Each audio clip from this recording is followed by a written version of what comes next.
It's my pleasure to introduce Dr. Steven Vagiusbach. He's a professor of internal medicine and pediatrics at University of Texas, MD Anderson Cancer Center in Houston. Dr. Vagiusbach is constantly recognized as one of America's top doctors for cancer in endocrinology. His major clinical and research interests are focused on thyroid cancer, pituitary tumors, and hereditary syndromes of endocrine neoplasia. Today, Dr. Vagiusbach will talk about PPGL in children, an update of a phenomenally rare disease.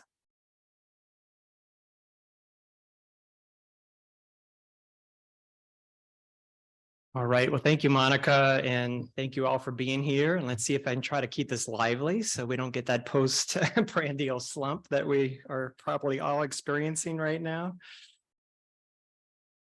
So I do have a financial disclosure, but it's not relevant to this presentation today. So what I'd like to do over the course of the next hour is review how children with PPGL, pheochromocytoma paragangliomas, present clinically and what you might expect if you see these children in your clinics, as well as giving you an update on the most common hereditary tumor syndromes associated with these. And each year it seems like we're adding to this list. So it's sometimes hard to keep up on all of this.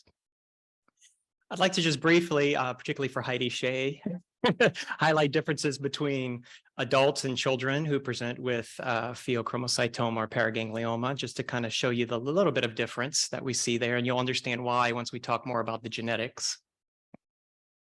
And then I'd like to bring you up to date on current diagnosis and treatment of how we manage these, but also throw in more information about how we treat metastatic disease, because I think that's an evolving field as well that most of us have not seen patients with this kind of condition. So let's start with some basic terminology, because this is very confusing. It took me years to finally figure this out, right? But a pheochromocytoma is a tumor arising from the catecholamine-producing cells of the adrenal medulla. But actually, the adrenal medulla is a paraganglion. And so this is also, it could be known as an intra-adrenal paraganglioma. And a paraganglioma is a tumor that arises from paraganglial cells, which are part of the autonomic nervous system. A paraganglioma, as I mentioned, arises from any paraganglion, including the adrenal, where it's called a pheochromocytoma. And this used to be called an extra-adrenal pheochromocytoma. So when you read some of the older literature, you might be a little confused because they called everything pheo, but it was an extra-adrenal pheo and just a pheo. But that's kind of, the main terminology that we use. And to make it easy, we just say PPGL instead of always repeating the full name of each. So that's where the PPGL comes from. So let's talk about, we'll start with the paragangliomas, because again, this is not something we as pediatric endocrinologists have a lot of exposure to. And so it is something that I always have to remind myself, particularly looking at some of the older terminology that you see listed here. So paragangliomas can be either parasympathetic. Remember I said they come from the autonomic nervous system. So they can be either parasympathetic or sympathetic. Parasympathetic tumors don't typically secrete catecholamines. They're silent tumors. So they present with signs or symptoms of mass effect usually. Sympathetic paragangliomas are active, hormonally active tumors that secrete catecholamine, specifically norepinephrine and its metabolite normetanephrine, and thus present more with signs and symptoms of catecholamine excess. So paraganglia are located throughout the body, from the skull base all the way down through the pelvis. And so these tumors can really arise at any of these locations. So here you see, at least for the parasympathetic tumors, they tend to be in the head and neck region and up to the upper chest. So these tumors occur all the way from the middle ear behind the tympanic membrane. Most of them are occurring up here near the carotid body, but they can also occur in the chest and the aortopulmonary window. If you look at the older literature, these are also known as glomus tumors or chemodectomas. I mentioned these are mostly silent. And again, these are the major locations for these in the head and neck and upper chest region. So usually how they'll present is just a mass, just, oh, I've got this thing growing in my upper neck. If it's by the ear, you might have ringing in the ears or some other auditory symptoms. So that's usually how it's picked up when you present clinically. So here's some clinical pictures of what these look like. So a glomus tympanicum, a middle ear paraganglioma, is actually the only one you can see with the naked eye. So this is a patient I saw who you could see behind the TM that he had this tumor. In the middle is a carotid body paraganglioma that it presents as a firm mass in the location of the carotid body. And to the right, you can see an aortopulmonary window paraganglioma. This was a young girl that we're still not quite sure what's going on with her and why she has all of this, but this is one of several paragangliomas that she has. So again, sympathetic paragangliomas, they tend to be located more in the chest and abdomen and pelvis, and they secrete catecholamines in the majority, but not all cases. So these can be also silent tumors. I mentioned the chest, but particularly it's along the posterior, that's the posterior mediastinum. It's where that, that chain of paraganglia is, that's right next to the spine. The most common location of a paraganglioma in general is in this collection of paraganglia called the organs of Zuckerkandl that are located right here. You see right by the bifurcation of the aorta and the abdomen. Here's some examples of what these look like. So this is a thoracic paraganglioma. You see here, here's the aorta, and it's arising right next to the spine in the posterior mediastinum. And this is a classic paraganglioma at the organs of Zuckerkandl in the abdomen.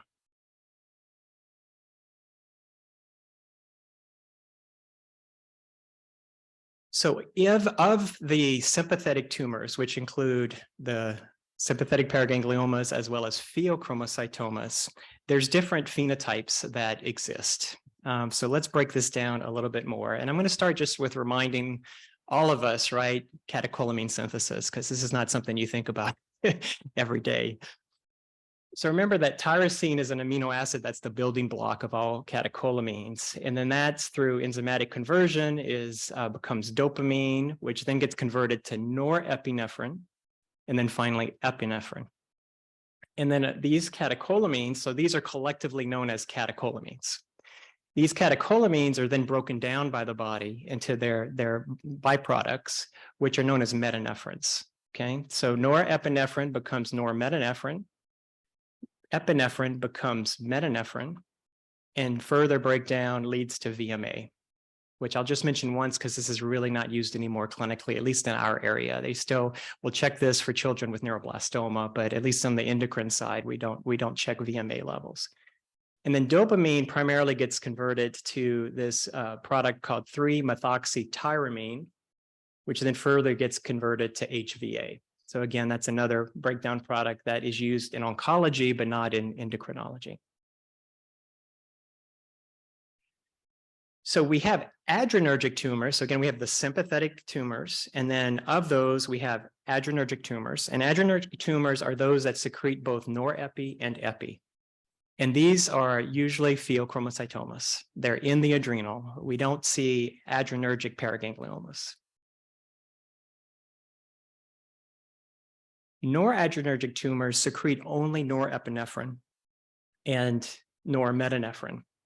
And the reason for that is because those tumors don't possess this enzyme called PNMT. So those tumors cannot convert norepi to epi. So they solely secrete norepinephrine and normetanephrine. So all paragangliomas, or almost all, are noradrenergic tumors. So the profile you'll see clinically is they have high norepi, normeta, but their epi and metas are normal, or sometimes even in the low range.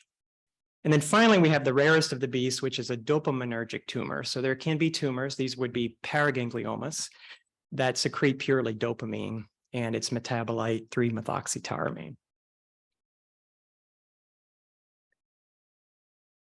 As you guys know, this is quite a rare disease, hence the picture of the zebra on the objective slide. So we're talking only, maybe 2 cases per million per year in children. But if you look at all hypertensive children, it represents up to 2% of those patients. When looking at all PPGLs, about 13% will present during childhood. So most of these are still diagnosed as adults, but we will see a fair proportion presenting to our clinics. In children, the average age of diagnosis is about 13 years. And importantly, children primarily have paragangliomas. They have more commonly will have paragangliomas, not pheochromocytomas. And because of the strong hereditary connection that we'll review, they have a higher frequency of bilateral tumors and multifocal tumors. In childhood, about 80% of PPGLs have a hereditary link, and that leads to the recommendation that any child, and actually this applies to any patient presenting with a PPGL, needs to have genetic counseling and testing. There's also a higher rate of malignancy in childhood PPGL, particularly paragangliomas. We'll talk a little bit more about that later. So this was a nice study from the NIH that compared adults and children with PPGL, just to kind of show us some of the differences that exist. And just to highlight, paragangliomas more commonly seen in children, multifocal disease more common, hereditary cases more common, recurrent primary tumors more common, and that lends itself to the underlying, that's because of the underlying genetics that makes them at higher risk. And again, metastatic disease we see more commonly in children, proportionately. We still see more cases in adults, but proportionately it's going to be more common in children. And then children primarily have a noradrenergic phenotype. So we don't tend to see as many adrenergic pheochromocytomas in childhood. And again, you'll see that's because of the genetics of this disease. How do children present? Well, as I mentioned, the hypertension is children with hypertension, 2% will have a PPGL. So of those with PPGL, how do they present? They mostly present with hypertension. So in 70 to 90%, usually it's sustained. And what that means is, you remember when we were in med school, we probably learned that PHEOs are associated with spells, right? And the spells are headaches, palpitations, and diaphoresis. So you get spells with adrenergic tumors. So you have to have periodic secretion of epinephrine to get that. In childhood, they're primarily noradrenergic, norepinephrine secreting tumors, and that usually presents more with sustained hypertension and not really the spells that we all learned about when we first heard of this tumor. But they can still have sweating. They can have visual problems, weight loss, nausea, vomiting, polyuria, polydipsia. These are all well-described symptoms of catecholamine excess during childhood. And importantly, they can start to decline in their school performance because, if you're kind of sitting there constantly with these high catecholamines, it's a little hard to settle down and do the work you need to do. And behavioral problems may result as well. And I've already mentioned that we don't tend to see this classic triad in children. As one would expect, hereditary tumors tend to be associated with less frequent symptoms. And that's often because, at least nowadays, we're picking these tumors up earlier through screening. And then I would think that's the reason that we see that. Again, looking at signs and symptoms about what's different between younger patients and older patients, we see the sustained hypertension much more commonly, less paroxysms, and interestingly, a lot more visual disturbance in some of these other kind of vaguer symptoms that we mentioned already. So let's dig into the genetics of PPGL. And, I remember being taught that PHEO was the rule of tens. You guys have heard that before? That it's 10% in children, 10% hereditary, 10% malignant. But the rule of tens no longer apply. It really isn't. And if you look at all PPGLs, right now, 30 to 40% of all of them are hereditary. And so we no longer use that term, the rule of tens. But this goes to show you, the earliest known diseases associated with PPGL were NF1 and von Hippel-Lindau disease, followed by MEN2. And then only more recently, the familial paraganglioma syndromes were described. And then, of course, so these were clinical diagnoses, and then as genetics, evolution in genetics, we were able to identify, the various mutations associated with these various syndromes. And then more recently, there's been this explosion of all these other genes that have been associated with these tumors. So I always think about PPGL as, getting your ABCs and 1, 2, 3s. It's a little complicated trying to keep track of all these syndromes and genes and that have lots of letters and numbers. But hopefully by the end of the talk, you'll have some more clarity about this. So a good rule of thumb is a child presenting with a pheochromocytoma is probably going to have VHL until proven otherwise. The second rule of thumb is a child presenting with a paraganglioma is almost always going to have an SDH mutation, typically SDHB. And I know the natural thought process is we think child pheo, we think MEN2 and a RET mutation, but that's actually a very, very rare presentation. Usually pheos and MEN2 occur at an older age, usually in the 3rd decade of life, and maybe some with MEN2B will present in the 2nd decade of life. So for board questions, you don't want to answer RET. That's not the most common cause of PPGL. These are some other genes that we'll briefly touch on. Specifically, I'll spend a little bit of time on the familial paraganglioma syndromes, but just keep in mind, again, a child with this disease has a hereditary condition until proven otherwise. So let's talk about the most common, von Hippel-Lindau disease. So, VHL is this multi-tumor syndrome. It is a multiple endocrine tumor syndrome, but it's also just has other tumors as well. And, these patients get benign blood vessel tumors called hemangioblastomas of their retina, of the CNS, throughout the brain, as well as the spinal cord. They can get endolymphatic sac tumors, which cause hearing loss. Moving down, we see, of course, pheochromocytoma occurs in about up to 1/3 of patients with VHL. But the other endocrine manifestation people often don't remember about VHL, they also get neuroendocrine tumors in the pancreas. So that is another clinical manifestation that we have to assess.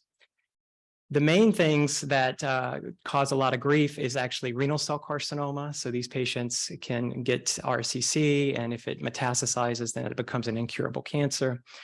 And they can get cystadenomas in the epididymis or the broad ligament in females.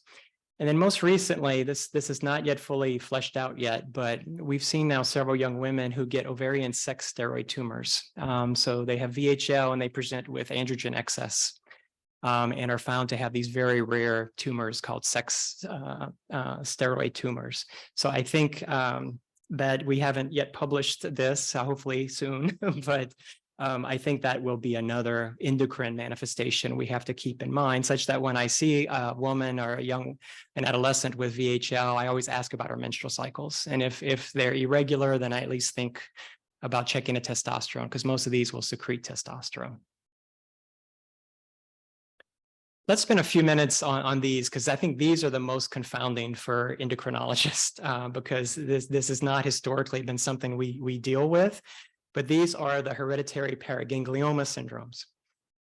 And there are 5 different ones, as you can see here. Basically, they were, described, this is the order they were described, and then eventually they found the gene that just happened to be these different subunits. So, because you might wonder, why does SDHA not PGL1? It would seem it would be 1, 2, 3, 4, A, B, C, D, but it's just the nature of how it was the timing of its description and the gene defect identified.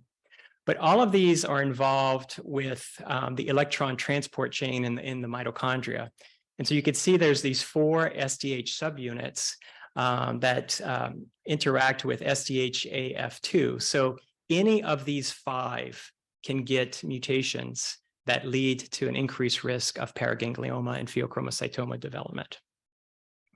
And while I'm thinking about mutations, and just so you all remember, all of these are inactivating mutations in these are tumor suppressor genes.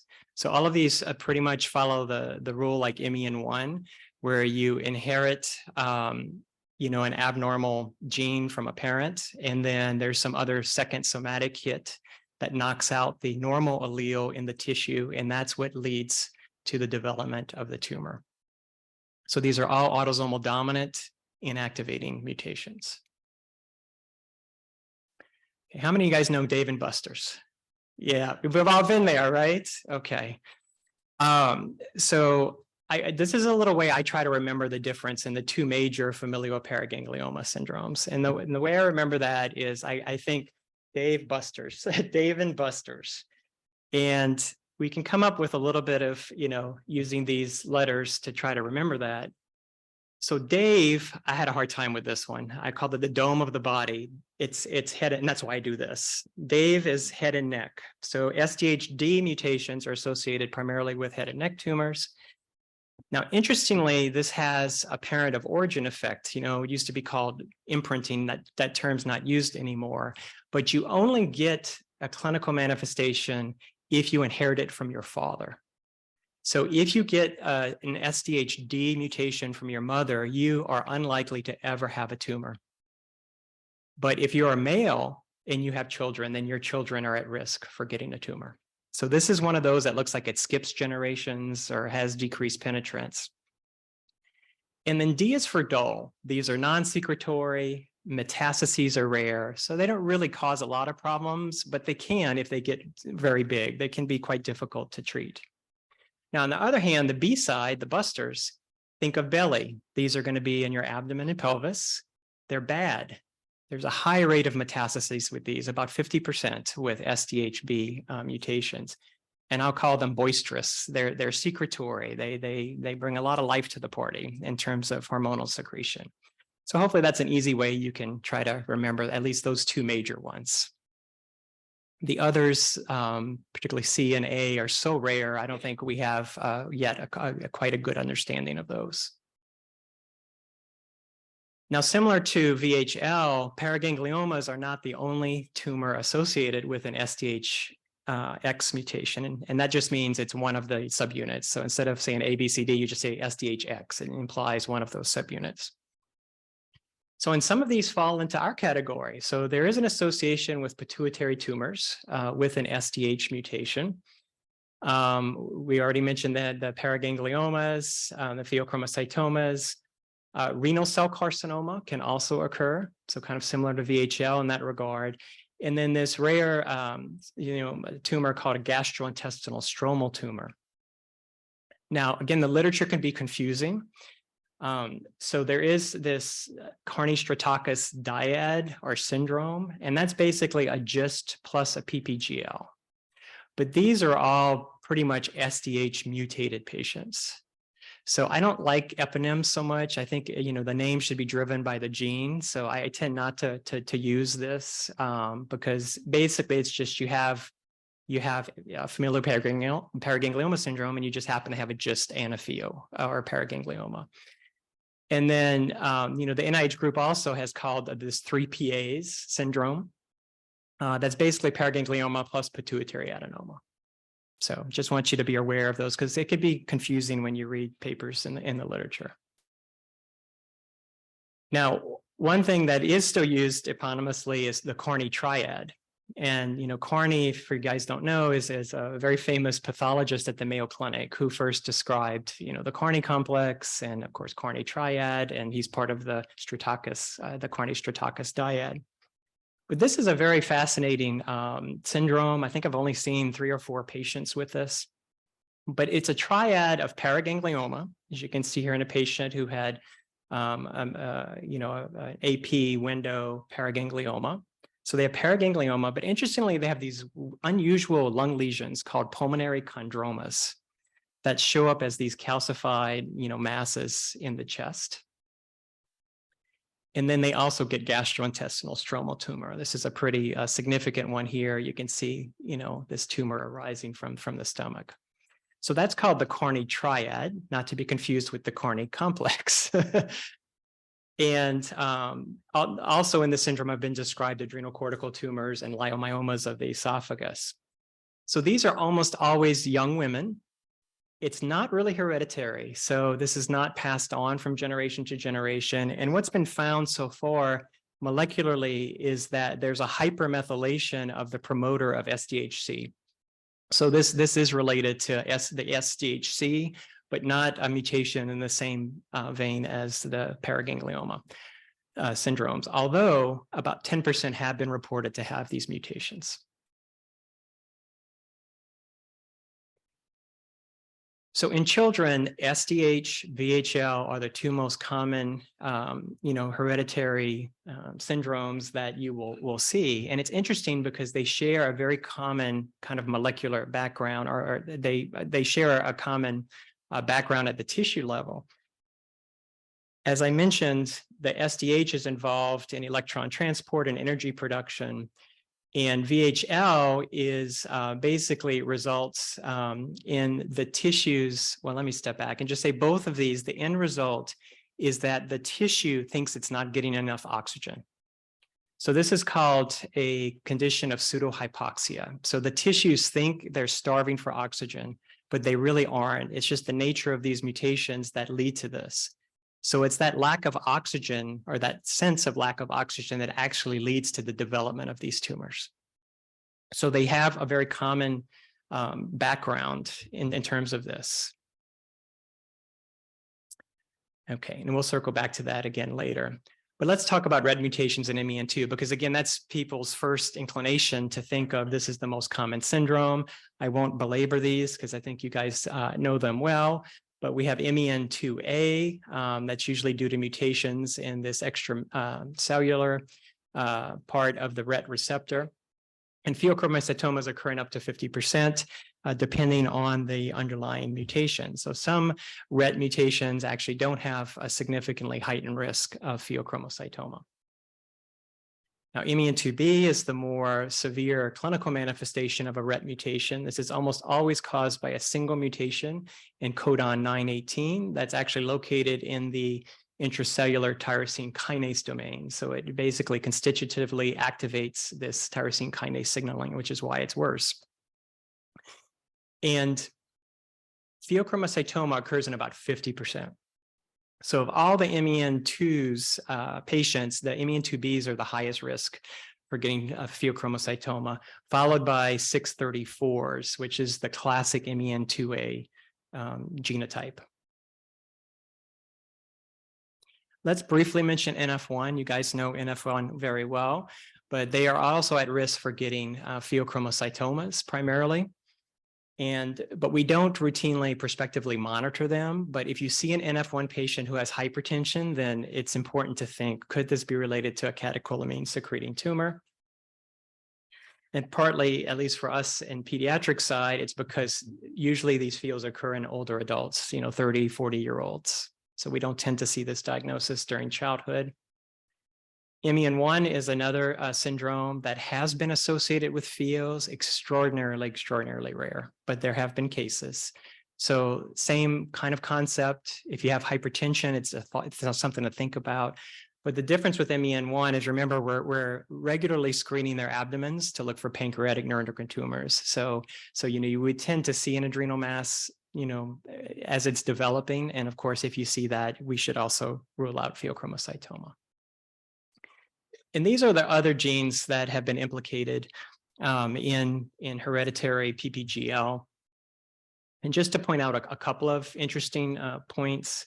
So one is this MAX gene that we're learning more about, where pheo is part of it. But lately, there's been somewhat of a push to call this MEN5 because there's been families with this mutation who have been found to have other neuroendocrine tumors. So similar to MEN1. And I want to just point out, well, I think the next slide covers this, but we're learning more about PPGLs that arise in the context of cyanotic congenital heart disease, which is something that wasn't really an issue years ago because unfortunately these children didn't live long enough to necessarily get these manifestations. But now congenital heart patients are living into adulthood, and being followed. And it's been recognized that that is a risk for getting paragangliomas and pheochromocytomas, and I'll explain more in the next slide. And so there's now another syndrome that's been named for this kind of phenomenon. It's the Pachak-Zhuang syndrome, which is PPGL plus polycythemia. And interestingly, there's also patients who have somatostatinomas. And these are due to mutations in this gene here called EPAS1, which was also known as HIF2 alpha, which is all part of the VHL pathway. So you can see how they all kind of link together and kind of hypoxia flavors here. But interestingly, at least in this syndrome, it's not a germline mutation, it's postzygotic mutations, at least in cyanotic congenital heart disease. The ones that are germline are going to be more the congenital polycythemias. But it's kind of like McCune-Albright, that that's that postzygotic somatic mutation. So that's what's interesting about that particular syndrome. And then there's a smattering of others. These as well are associated with polycythemia. So what that would tell me is, like, we're seeing a patient with congenital cyanotic heart disease, okay, and they're hypertensive or having symptoms, okay, bells might be ringing to screen them for PPGL. Or if you have a child with hypertension and unexplained polycythemia, that would be another reason to screen for these tumors. Now, the trouble with these is there's so few cases of these of kindreds with these mutations that it's still a little hard to describe these syndromes. We know there's incomplete penetrance, so not everyone gets it. These are typically adult onset. Few cases have been published, and because we don't have a lot of information, there's also not well-established screening guidelines. So if you happen to see someone with one of these rare, like a TMEM127, for example, it's like, wow, I don't know what to do. There's not really enough data to say when to start screening. So let's focus again on cyanotic congenital heart disease. This is a patient one of my colleagues recently saw, with a nice picture of had both a pheo and a paraganglioma, who had a longstanding history, she's in her 30s now, of cyanotic heart disease. And that's pretty much what's seen by the literature, is usually the median age of diagnosis is in the 4th decade of life, although you can see teenagers have been diagnosed with this condition. They present, as you would expect, with cardiovascular or psychiatric symptoms. These also have a noradrenergic phenotype. I think these primarily are paragangliomas. So again, paragangliomas equals noradrenergic with few exceptions. And these patients have had cyanosis for many years. So in this case, it's not just it's true hypoxia, right? It's not necessarily pseudo-hypoxia.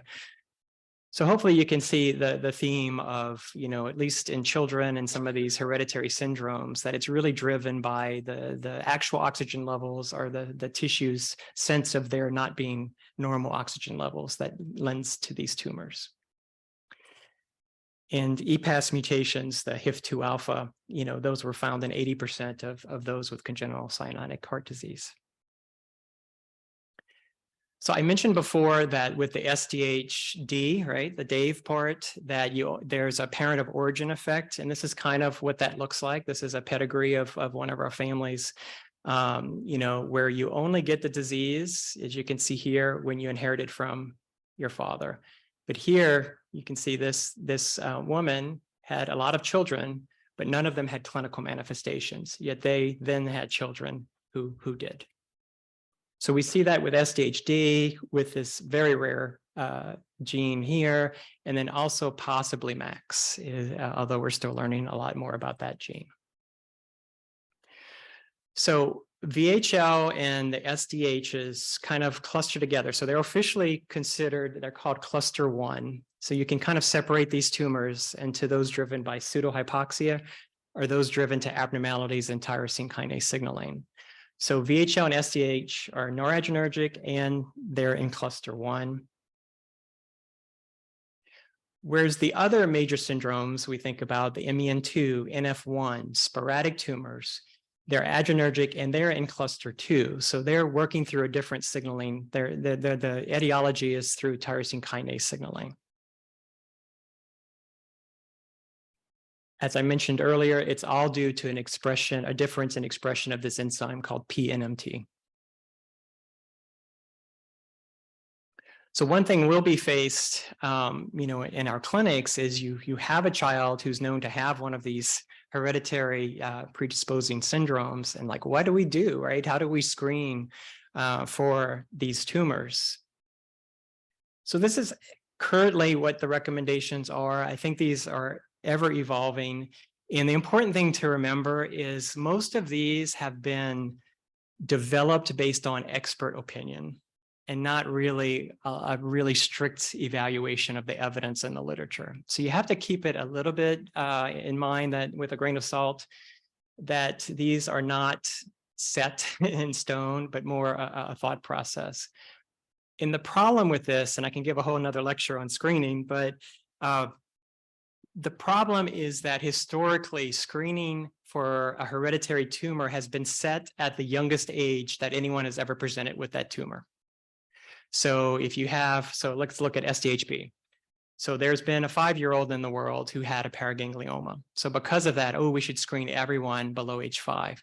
The reality is that very few kids are going to present at a young age, right? Most of them are going to present at an older age, but yet we set these screening thresholds at very young ages. And as the decades go on, guess what? There'll be a 4-year-old found someday with a tumor. There'll be a 3-year-old. So you just can't, keep going down. So I think we need to think more thoughtfully about how we make recommendations. So this is kind of what I do, but it doesn't mean it's the right or only way to do things. So the RET, there are, the American Thyroid Association guidelines do give some recommendations as to, when to start testing, which is between ages 11 and 16. I don't think anyone really follows this, to be honest. But of course, you always want to be aware of clinical signs and symptoms. And in this case, we actually do recommend annual metanephrine testing. For SDHB, and I only included this one because this is the most serious one. The others have gotten lumped into like just all SDH, but they're not all the same. SDH, for example, is a very typically benign tumor. And at 70 years of age, only 10% of people have had a manifestation. So you can't lump like SDHA with SDHB, very different disease process. So we focus on the most clinically relevant one. The typical age right now is 5, and that's based upon that case in the literature. And this is a little different than RET. So of course, you always want to look for signs and symptoms. In this case, we do more than metanephrines. So remember, so for RET, it's going to be an adrenergic tumor. You'll have elevated both norepi and epinephrine and their byproducts. Whereas SDHB is going to be more noradrenergic, but can also be dopaminergic. So the reason that we add the catecholamines is so you get the dopamine level. At least that's why I do it. And then chromogranin A, it's a little bit more controversial. I do it, but this is a marker that is secreted by endocrine tumors in general. So, an unexplained elevation of chromogranin A may lend itself to looking a little bit more closely that we're not missing, something that could be relevant for the patient. The problem with this and other SDHs is that not all of them make catecholamines. So for SDHB, you also do periodic imaging. And the imaging is for paragangliomas, but also for those other manifestations, renal cell carcinoma, GIST, and pituitary. So the imaging that, at least I do in very young children, I just start with abdominal pelvic ultrasounds and blood work and just clinical assessment. When the child gets older, I suggest whole body MRI. So we have, many institutions have this whole body MRI screening protocol that basically you're on the machine for about 45 minutes, an hour, and it basically just MRIs you from top to bottom. And that was developed primarily for Li-Fraumeni syndrome, where they can get brain tumors and sarcomas and all that. But we've adapted that for SDH as well. And most of the time, you're not going to find anything. But, occasionally we'll see children, and I'll show you pictures of one, present with widespread metastases with clinically non-functioning tumors that you wish you just would have caught a little bit sooner. VHL, also age 5, very similar to SDHB, except we don't do the catecholamine and chromogranin A. And we don't do imaging specifically for pheochromocytoma here, but it's done for renal cell carcinoma and pancreatic neuroendocrine tumors. So you get a free look at the adrenal when you do those studies. One thing to remember, and one thing I've struggled with, is when you have a child that you're prospectively monitoring, it's like when you catch something early, it's kind of tough, right? It's like, what do I do with this? You know, the metanephrines are a little bit elevated. There might be an 8 millimeter little nodule developing in the adrenal gland. And so as one would expect, if you're prospectively monitoring these patients, you're going to find smaller tumors with less impressive metanephrin abnormalities. So you just have to keep that in mind. And the question is, well, what do you do with that? And I still don't know the answer, because some people will go for a long time without having any symptoms, and you don't necessarily want to send everyone to surgery just as the PHEO is developing if it's not causing them a problem. And again, a lot of that has to depend with malignancy risk. So if I'm finding a tumor developing in an SDHB patient, I'm going to be more likely to recommend surgery versus a VHL patient where malignant pheochromocytomas are rare. Okay, well, let's go through quickly this algorithm of, you have a child in your clinic and you're suspecting that they have a PHEO or paraganglioma. So the best test, only test you should start with is metanephrines. I do just plasma metanephrines because I think 24-hour urines are hard for a lot of people, but you could do a 24-hour urine metanephrine, but you don't have to do catecholamines. Metanephrines are so sensitive and specific that if you get a negative metanephrine in someone who's hypertensive and are having spells, that essentially rules out a pheochromocytoma. So you've seen this pathway before. Again, remembering we just want to do metanephrines. Now, if you're suspecting a dopaminergic tumor, you can measure this, but it's one of those things that you read about in the papers and, academic centers publish on, but you can't really easily order it. I'm only aware of the Mayo Clinic running a 24-hour urine for this test, so it's not so easy to get, but is the right answer if you're thinking a dopaminergic tumor and you want to look for that better. So you get your metanephrines back, and they're abnormal. So if they're normal, then you're done. You can always repeat it if the clinical suspicion is high. If they're really abnormal, then you probably got your diagnosis. Then you go straight to anatomic imaging. If they're kind of in between, then that's where you have to use your clinical judgment and either repeat them under more ideal conditions to make sure you don't have a false positive, or just watch the patient for a month or two and repeat them serially.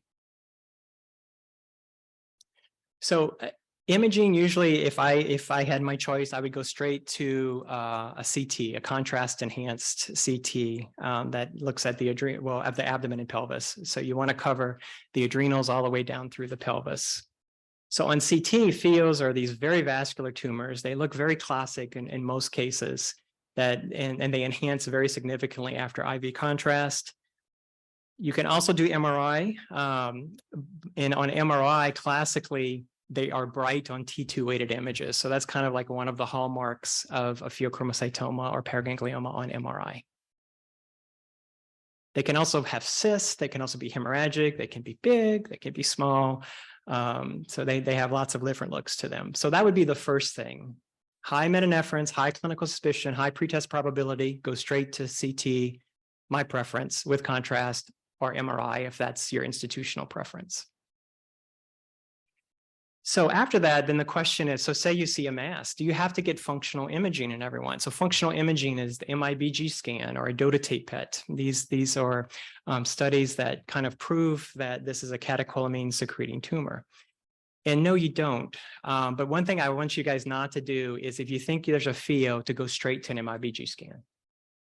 MIBG should be farther down. You really, you don't want to go hunting for a tumor with that. So let's talk about functional imaging. So there are several functional images or studies out there. So we've all heard about MIBG.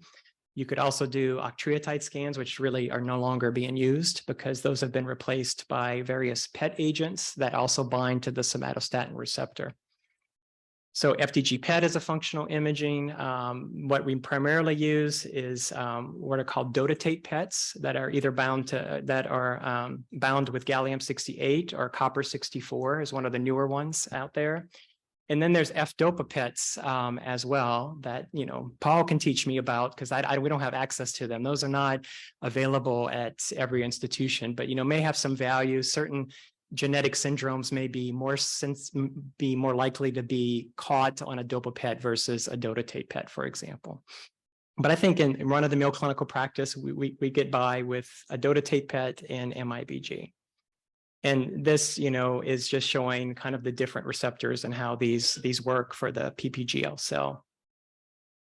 So what do these look like? So here is an MIBG scan.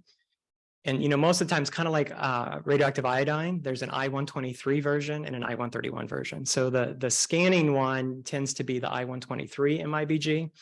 And you can see here it's quite positive in this patient with a pheochromocytoma. Here's a patient with MEN2 and bilateral pheos, where you can see here on SPECT CT, very, very nicely shows that. So I was mentioning I-123. So the therapeutic side of it is I-131 MIBG. So this is what an FDG PET looks like.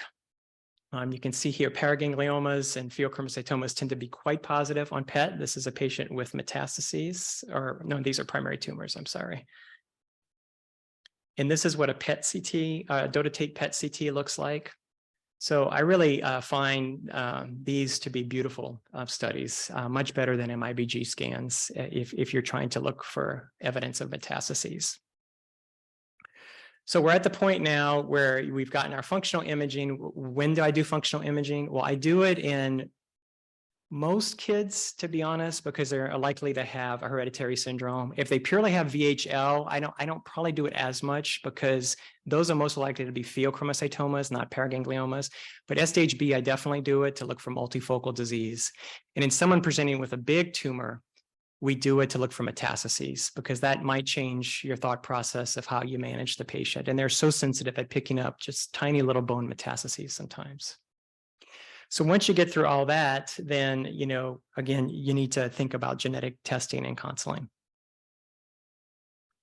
It used to be, we used to have to think and like, okay, what's the phenotype? What's the age of the patient? Is it noradrenergic, adrenergic? You remember the days where you just had Sanger sequencing and you had to pick one gene at a time to go through. So this was a paper we published, in 2010. And this is kind of how we thought about things. Like, this is the gene you'd start with. And then if that's negative, you go to gene number 2.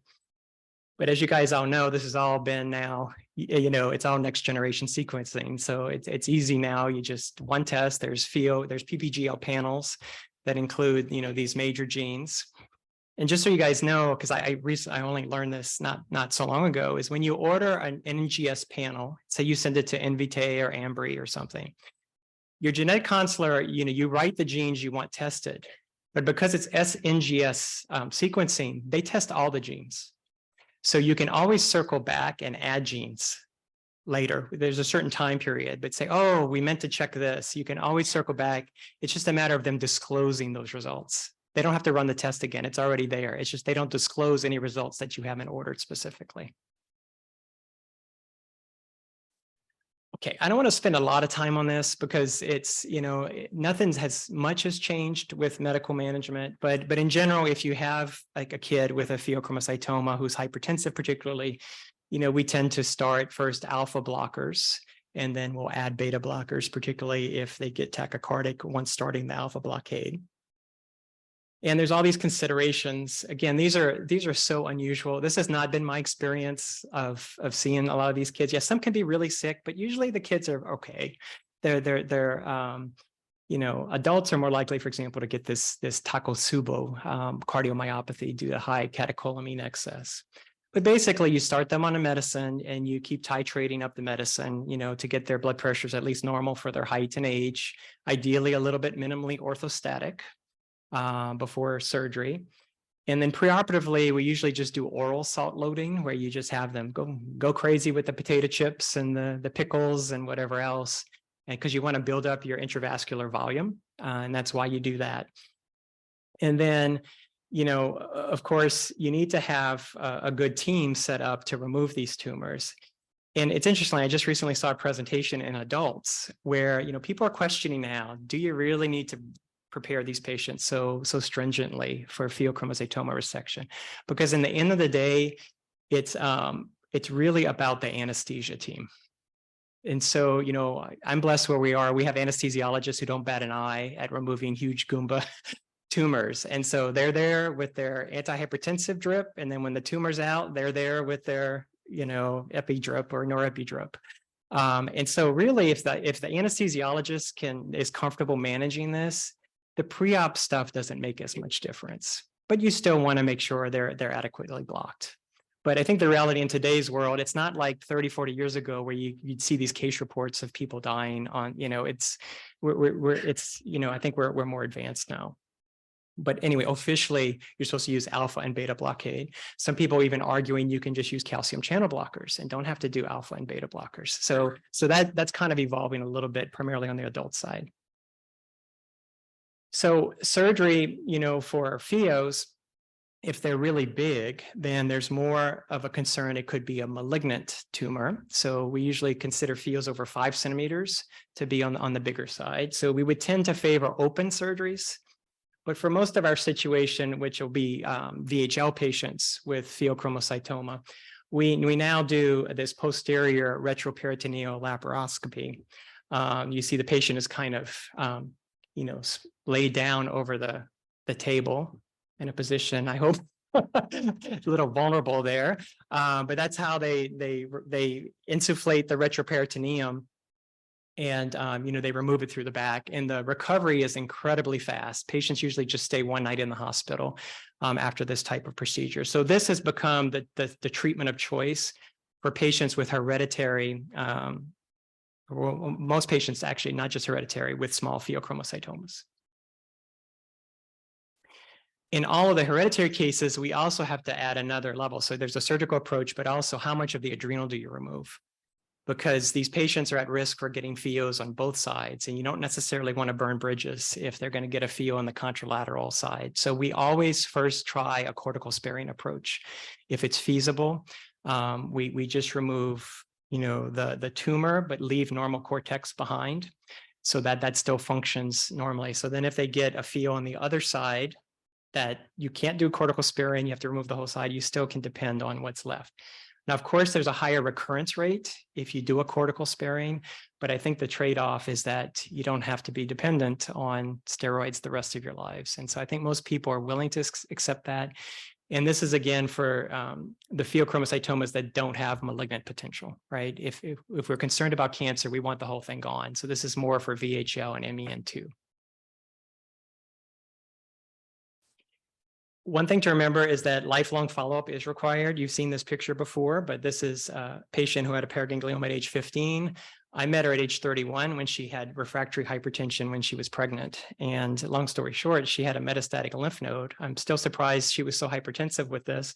But, you can see 16 years later, we diagnosed her with metastatic paraganglioma. So if you follow these patients as children, please make sure they switch to an adult practice that can keep monitoring for these tumors. So let's wrap up with metastatic. I know you guys won't be dealing with this, but I just wanted to bring you up to date with kind of where we're at with this disease. All adrenal tumors, really, there's no histologic guarantee that it's benign or malignant. So it's the same with cortical tumors or pheochromocytomas or even paragangliomas. All you can say is, well, it might have high mitoses, the Ki67 is high, but the only way you know it's malignant is if it spreads somewhere it shouldn't be, if you find it in a lymph node, liver, bones, or elsewhere. So getting a benign report from a resection does not reassure you that it's not a malignant tumor, okay? So just keep that in mind. The malignancy rate is much higher for paragangliomas, much higher for sympathetic tumors. I already mentioned the 5 centimeter threshold. And then SDHB positive. So these are the highest risk factors for having malignant disease. And you can see here, this is an unfortunate, this was a metastatic PHEO in a teenager. I'd never seen such a case like this. When he unfortunately died of his disease, he had no germline mutations. I'm not quite sure what was going on in his case. So when we identify a malignant or metastatic PHEO, we have different options. Historically, we have this cytotoxic triplet called CVD that is used. It's fairly well tolerated, and you can see a response in about a third of patients. So we tend to reserve this now for people with rapidly progressing disease, where they would benefit from cytotoxics. Now there's this whole new field of theranostics. So a theranostic is an agent that you use for both imaging and treatment. Okay. So MIBG is a theranostic, and dotatate is a theranostic as well. So here's, for example, gallium dotatate that you use for diagnosis, but there's also this same molecule just bound to either yttrium or lutetium. This now emits the beta particles that emit, irradiation for tissue killing. So the same kind of molecule attaching to the somatostatin receptor 2 can both help in diagnosis and in treatment. And when we use agents like this, it's also known as peptide receptor radionuclide therapy. You guys may have heard that PRRT is the term used for that. But MIBG is also a theranostic, right? You can use I-120 or 123 iodine, MIBG for diagnosis. But the only FDA-approved drug that's out there to treat metastatic PHEO is this drug. The brand name is Azedra. It's I-131 MIBG. And it's actually approved for 12 years and older. So we actually have a pediatric indication as well. So again, showing you the situations you might consider it. This is actually the same patient, a teenager with widespread metastases. This is what the dotatate PET looked like. This is his iobenguan I-131 scan. This is the actual agent that is administered. So you can see how, there's good uptake on both of these scans, and that's why you can target these with these radiopharmaceuticals. This was his response. We treated him with 2 courses of high-specific activity MIBG, and you can see he did have a nice clinical response with, decrease in the Mets. These are actually dotatate PETs, not MIBGs. And then there's lots of other molecules that we're using in endocrine tumors, all the IBs, as well as there's some evidence that, maybe immunotherapy may be helpful in certain situations. So I just want you to know that there's a lot of different compounds that are being studied for the treatment of this disease. And of course, whenever we're dealing with a rare tumor and we want to figure out what we can do, it's best to look at clinicaltrials.gov, see what open studies they might be able to enroll in. And then finally, I want to end with this drug called belzutifan. This is a new kid on the block. So this is a drug that actually targets HIF-2 alpha, which you remember is the main component of von Hippel-Lindau disease. So when you have VHL disease, your HIF-2 alpha goes up at the tissue level because your tissue thinks it's not getting enough oxygen. So this is a HIF-2 alpha inhibitor. It is FDA approved for the treatment of VHL related tumors. Primarily, this was through renal cell carcinoma, but there is a clinical trial using this drug for metastatic paraganglioma and pheochromocytoma. And we have seen some good responses, including in SDHB patients, again, given they share that same kind of pseudohypoxic pathway. So this you may be hearing more about this drug moving forward. So in summary, hopefully we've all learned that, these are rare tumors, but they can occur in up to 2% of the hypertensive pediatric population. They're more likely to be what we call cluster 1, VHL, SDH, that makes norepi and normetanephrine only. And they tend to be more multifocal and bilateral. Common syndromes, the malignancy risk is high, particularly for SDHB. So that's the one we have to give the most respect to. And lifelong follow-up is necessary, both for delayed diagnosis of metastasis, as well as other primary tumors that can arise in that patient's care. And then currently, we do have screening recommendations if you have an asymptomatic child with a genetic mutation that incorporates labs and imagings. But remember that this is not very evidence-based recommendations and mostly just based on expert opinion. And I left you with the knowledge that there are novel therapies being developed and studied for the treatment of these tumors. Okay, I know it's been a full hour, but thank you so much for your attention. I appreciate it.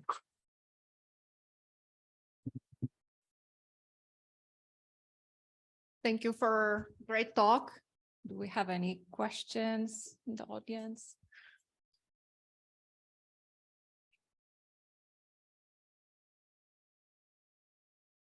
I bored you to death. You're like, I don't know. I'm brain dead. I wanted to ask a question, actually. So we spoke about screening when we know about the genetic mutation, but when do you recommend to screen for PHEO or PPGL, a child that comes with hypertension without no family history of tumors? Like, do you recommend to do it routinely, or it's more like when we have other suspicion? Yeah, it's hard to say because, you're going to screen for finding up to 2%, right? So you're going to tend to overscreen a lot. So I guess it's more of those cases where it just doesn't quite fit. The child's not obese. There's no family history of hypertension. So I think any child you think might have secondary hypertension, I would do it. But if you see an, obese 17-year-old you're treating for type 2 diabetes who's a little hypertensive, then yeah, I think I wouldn't in that case. Thank you. Yeah, I think there was a question there. Yeah. I had a question about those cases associated with cyanotic congenital heart disease. The persistence of the mass growth even after correction of the cyanotic lesion, does that speak to the presence of like local factors, cytokines that are still expressed genetically despite the, hey, I've replaced a heart valve, I've closed this off, we are no longer experiencing hypoxia? That's a great question. My understanding is that a lot of those may be somatic mutations. So I guess if you've already had that mutation develop that gave rise to the tumor, then no matter what the environment is now, it's going to just do its thing. But admittedly, I have a very weak knowledge in that particular area.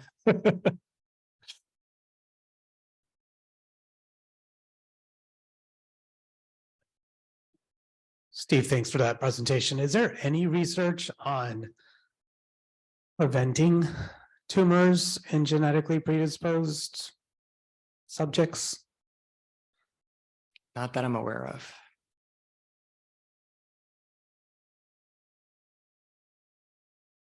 Slightly related, but maybe unrelated. I had a question that recently came up, a patient that had POTS, and usually when they do the tilt test, the epi and the norepi goes up. And if it goes up a little higher, they ask me, should I be testing for some of these things? And do you have any comment on that? Or? Yeah, so I think, in that case, I'd probably argue for repeating it under ideal situations. I didn't realize they actually will check it during the tilt table test. Oh, okay. Yeah, I'm not as okay. All right. Yeah, because POTS, I understand, it's dysautonomia, right? It's autonomic dysfunction. So I guess, get too excited if they're at least, if it's over 4 times upper limit of normal, that's clearly abnormal, right? If it's less than 2, I'm probably okay, not worrying about it. If it's between 2 and 4, then I'd be like, maybe worth repeating it under the ideal situation. I usually just draw the metanephrines, but ideally you're supposed to have supine rest for 30 minutes.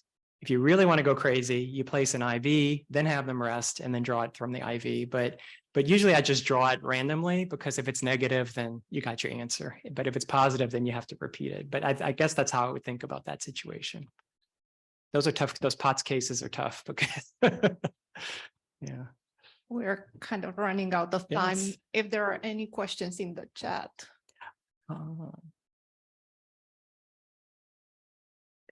Nope, just a comment from Michelle. Hi, Michelle, thanks. I think there was one more question.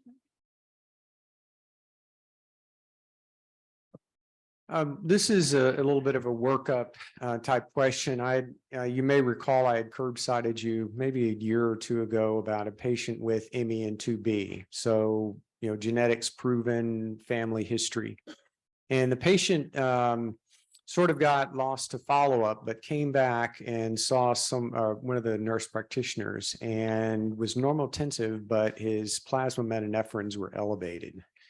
So he is on ADHD medication, probably had been taken off enough, but because he's not symptomatic, and just to be sure before I start to head down the road, I'm going to redo making sure that he's, supine, making sure that all those things are done. But let's say that they do again come back abnormal. Is it, from your talk, would you do both imaging either with a CT or MR and do functional imaging as well with like MIBG or dotatate on him? Yeah, if I had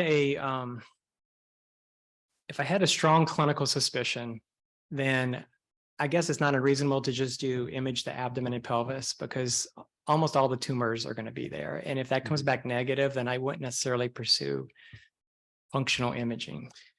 The reason I was thinking about that is, would I want to get functional imaging if there is a suspicious lesion to look for metastases, just to guide, surgical management? Oh, you mean if you found the lesion? Right. Let's say that, this does prove to be a lesion that looks suspicious after, the biochemical testing comes back concerning also. Yeah, I guess one, it depends on, I guess, how big it is. And, if you have time to get genetic testing, although usually we don't do it until you actually know the he already diagnosis. had genetic I'm testing. sorry, he has MEN2. Right, he has 2B. So he has Oh, 2B. a Oh, bad one. I'm sorry. So 2Bs are a little different. So in MEN2, particularly 2Bs, they can get adrenal medullary hyperplasia. So if you actually resect an adrenal out of them and look at it, they have big medullas. So they can have minimally elevated metanephrines just due to hyperplasia. So if I saw a discrete nodule, then I would believe it more. And in that case, I don't do functional imaging because they have MEN2B. We've seen only 2 or 3 cases of metastases in that situation. So they're going to be intraadrenal. And I think you have enough information. Okay, thank you. Yeah.